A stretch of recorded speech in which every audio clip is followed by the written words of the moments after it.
Okay, ladies and gentlemen, this is the final video in the Parts of a 5-Paragraph Essay series. We have talked about what is a 5-paragraph essay, why does it matter? It is the basic unit of academic work in a lot of ways. We talked about the parts of an academic 5-paragraph essay, the introduction, the supporting paragraphs, and the conclusion. And we talked about how that mirrors the organization of a well-organized paragraph. We also talked about hooks. The most important minute of a play or a movie is the first minute, and the first sentences are the most important part of a piece of writing, because without a really great first few sentences, people won't read the rest. Then we talked about thesis statements. We talked about different kinds of hooks. Then we talked about thesis statements, how to write a good one, and some problems to avoid. As I said earlier, we're not going to talk too much about the supporting paragraphs because, well, we've been talking about support and quality thinking all through this semester. And a lot of the rules for good supporting paragraphs are the same rules as the rules for good paragraphs, which we talked about in the hamburger presentation earlier this semester. So today we're going to look at the final paragraph of a essay, of a 5-paragraph essay, and there are a few things to remember about the conclusion, and there are a few things you need in a good conclusion. So let's remember that we want to finish strong.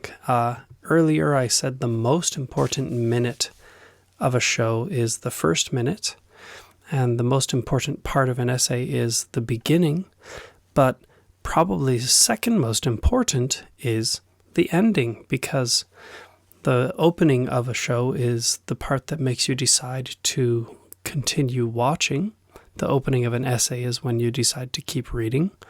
But the closing, the final minute of a show, or the final sentences of an essay are the impression that you get as you walk away. How do you feel about this essay in the end? And a good conclusion will help your reader put down your essay and feel good about what they read. So, how do we do it? Well, the conclusion is your last chance to impress your reader. So remember to make them memorable. And here are some tips for writing a strong conclusion. Now, one thing that you'll notice is that some of this is kind of similar to the hook, in that I'm going to give a few suggestions of how to make a good conclusion, but just like with a hook, I finished off by saying, really, anything goes, and whatever works, works. I'm going to say the same thing about conclusions here and closings, that if you can think of a good way to close your essay that's not on this list, go right ahead. It certainly doesn't mean that your method is wrong because this list doesn't include it. Now, before we get to that closing sentence, there are 3 parts to a good concluding paragraph. The first one is always restate the main thesis, the idea that you have in your thesis statement. Your thesis statement should be clear and easy to understand. The entire essay should be discussing that thesis, and at the end of your essay, you need to say it again, summarize it again. Let the reader know or remind the reader what your big idea is.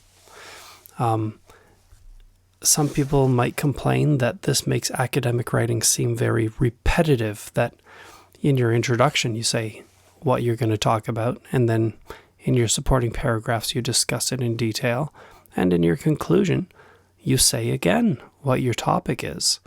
But in storytelling, sometimes it's not so good to be repetitive, although even in storytelling, sometimes repetition can be powerful. But in academic writing, repetition helps your reader know what's going on. Some academic ideas are difficult and hard to follow. So if you have previews, signs, first we talked about this, now we're going to talk about this. If you have language like that all through, it does make it easier for your reader or your listener to know what's going on. So restate the main thesis, your big idea, and also summarize your supporting ideas. Don't give all the details, but briefly mention your main supporting points. If you summarize it all, it might be repetitive, so this is a good place to kind of show how the evidence you've given points to a conclusion, or this is a place to connect your ideas to the bigger picture, or maybe even to find a pattern that connects your three supporting ideas. But you should somehow, one of these ways or not, somehow you need to summarize your supporting ideas. Number 3, you need to finish with some strong final words that leave a lasting impression on your reader. So every conclusion paragraph should have the first two, a summary of the main idea and a brief, short summary of the supporting ideas. The last part, which should be your final sentences, is really hard. So let's talk about it. Strong final words. It's hard to think of these. It's hard to think of a strong closing that fits your main ideas and even makes them stronger, that also makes your essay feel like it's finished, like it's complete. So here are some methods, and as with the introduction and hooks discussion, these are certainly not the only ways to do it, but these are some ways that work. So if you don't have an idea, then try one of these. And the first one is what I'm calling the who cares closing. In the who cares closing, very simply, you imagine somebody that you know, maybe somebody very smart or maybe somebody very critical, reading your essay and turning each page and saying, who cares? You need an answer for that person. Whoever that is in your family who's always negative about things, you need an answer when your uncle or your grandma says, well, who cares? You need an answer to show them why they should care. So in this closing, you're telling your readers why they should care. And one thing that's important is to know your audience, know who you're talking to, because a great way to show the reader why they should care is to connect the topic to your readers' lives or your readers' values. If you show that you have the same values as your reader, they will listen to you better, they'll read you more carefully, and they're more likely to trust or believe what you write. So here's an example of the who cares closing. With the surprisingly high rate of teen and senior suicide, an honest public discussion about mental health is not just important for a healthy society, it could be life-saving.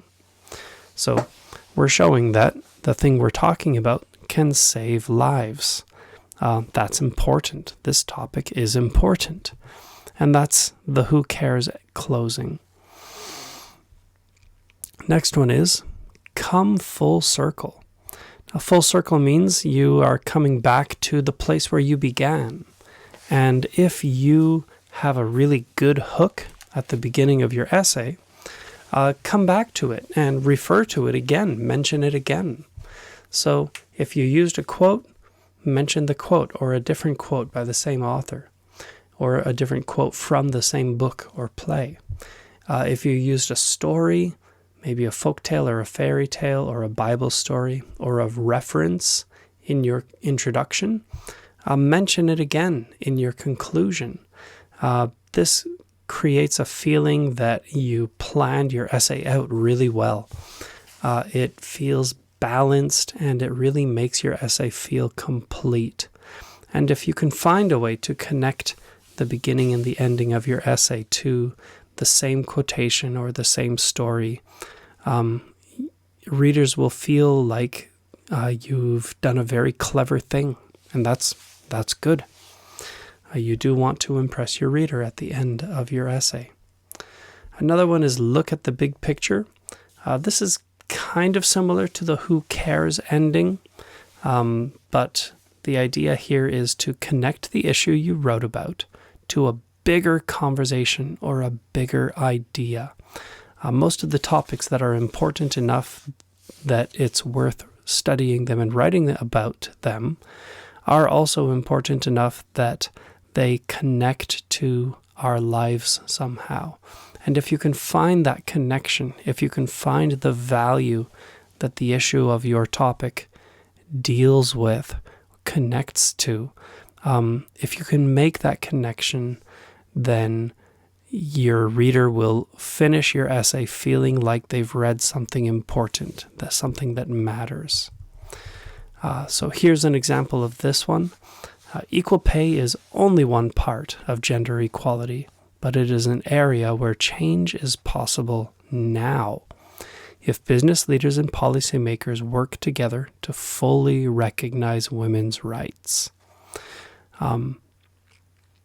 This takes what sounds like an essay about equal pay and connects it to the bigger picture of women's rights, of social change, and that kind of elevates your essay's topic. It raises up the topic of your essay by connecting it to something important. For this one, do make sure that the topic is important, and do make sure that the connection between this important topic you care about and the topic you actually wrote about, do make sure that there really is a good connection there. Because if your reader feels like you're really stretching and twisting logic to try and find that connection, then your reader will not be convinced. Another one is to briefly answer opponents. Most worthwhile topics in academic writing are controversial. And what I mean by controversial, as I said in the thesis statements video, what I mean by controversial is not that everybody's arguing or that it's number one on the Naver search or on Google News. What I mean by that is that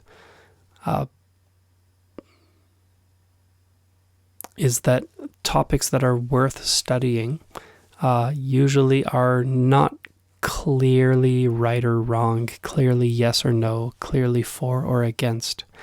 And usually scholars in an area have very mixed opinions, and they'll disagree with each other, sometimes with a lot of energy at a conference.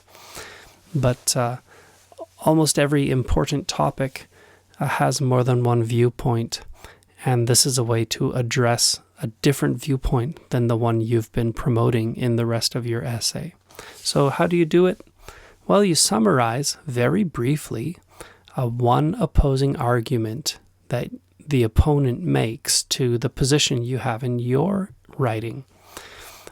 Find a strong argument made by people who disagree with your position and summarize it. Don't choose your opponent's weakest argument because it's well, in a way you could say it's not sportsmanlike.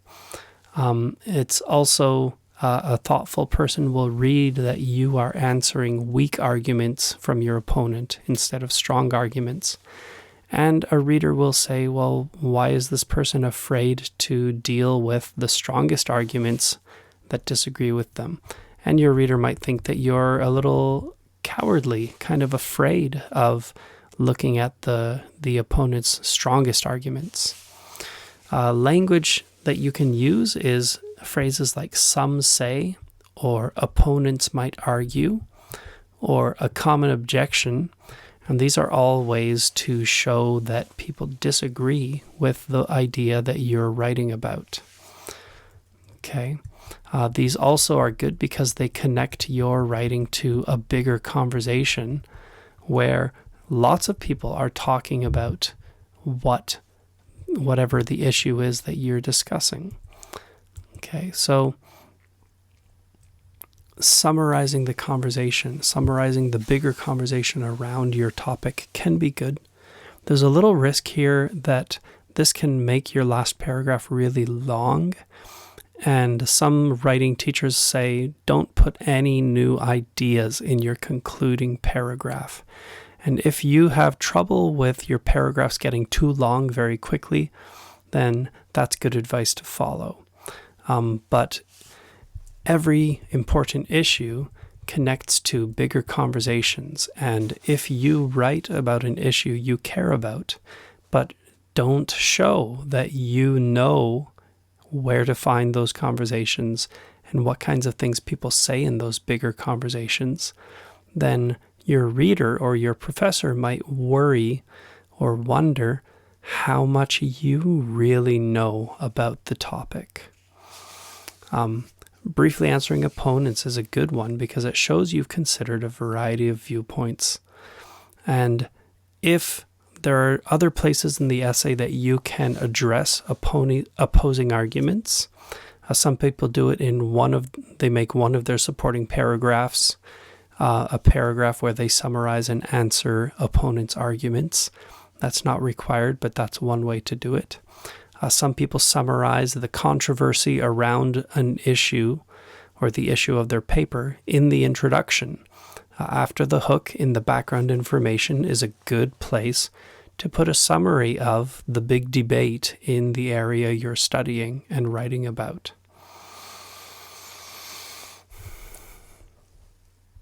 Here's an example. Some continue to argue that mental illness and depression are shameful personal issues that should be dealt with privately. So we're using the some argue or some say phrase in our summary of the opponent's view. But, and there's our next part, the but this is exactly the attitude that causes people to hide their troubles instead of finding help.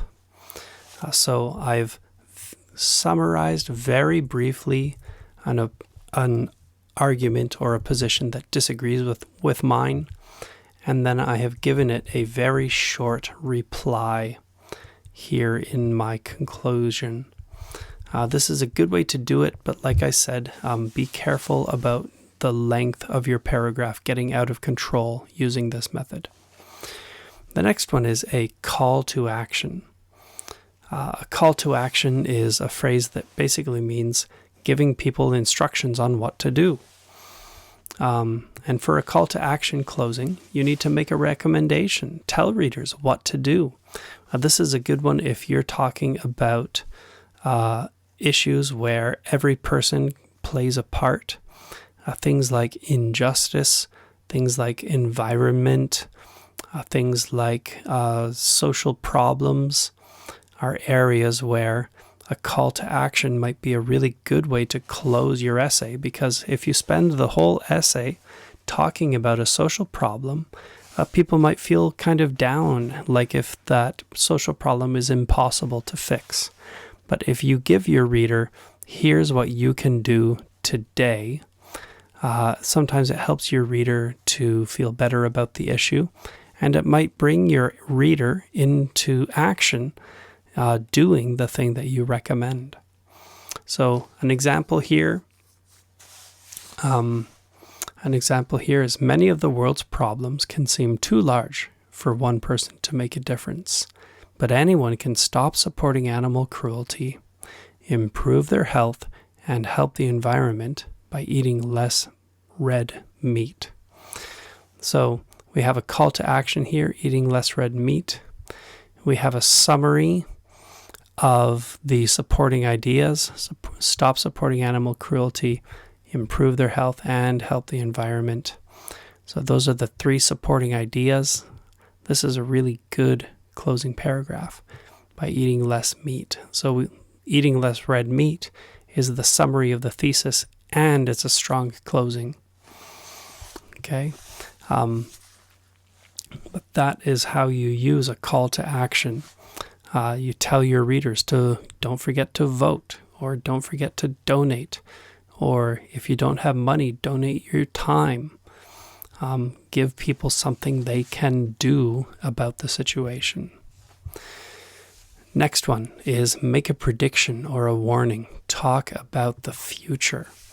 This one is interesting because, usually it's hard to predict the future unless there's another country or another area where they tried the exact experiment you're talking about. But if you make a prediction or a warning, and you can do a positive one or a negative one, this is a vivid kind of full picture that creates a strong picture in my reader's mind. And that's good. That will make your writing memorable. So what will happen next? Describe a future where either people follow your advice and maybe things are better, or where people ignore your advice and maybe something terrible has happened. But that's how you make a prediction or a warning. This one is a really useful one. This is a really strong way to close an essay because warnings get people's attention. So here's my closing sentences. In today's fast-paced world, any country that fails to use the full talents of 50% of its people just because of gender prejudices will not stay globally competitive for long. So my prediction is that any country that doesn't use its female talent in the economy will not stay competitive. That's a warning. It's a warning of something bad that'll happen. I could also go the other way and predict good, and I could say any country that uses the full talents of 100% of its people will have a competitive advantage on the global arena as long as other countries are not using 100% of their available talent to help their country. So we could make this one a warning, a negative warning, or a positive prediction just by changing our emphasis.